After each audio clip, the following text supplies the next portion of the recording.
I'm Brian Rini from Cleveland Clinic, Taussig Cancer Institute, and at the ESMO 2017 conference. And the most exciting data that was presented here was certainly the phase 3 trial of ipilimumab plus nivolumab compared to sunitinib. It's the first of several combination immune checkpoint-based combinations that will be coming out over the next few years.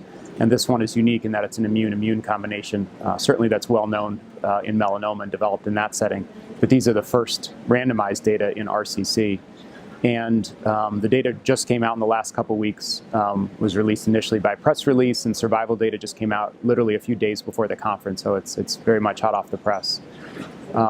Patients with untreated metastatic kidney cancer were randomized to receive either ipilimumab plus nivolumab for up to 4 doses, a planned 4 doses, and then nivolumab maintenance every 2 weeks, or standard 50 milligrams, 4 weeks on, 2 weeks off of sunitinib. Primary endpoint was actually looking at response rate, progression-free survival, and overall survival in an intermediate and poor risk group.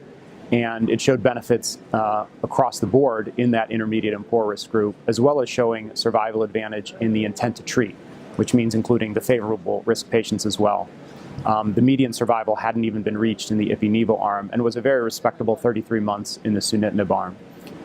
Progression-free survival in the intent to treat was about 12 months, again, very respectable for both arms, with the response rate in the over 40% in the ipi plus nivo arm.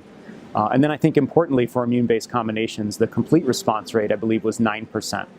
And it appears that many of the responses are durable. Obviously, follow-up is not as long as needed to say that such patients may be cured, but clearly a substantial percentage of patients, more so than with TKIs, are going to achieve a CR or a very good PR, and that response is going to be durable. So very practice-changing data, assuming these data lead to regulatory approval in the US and otherwise.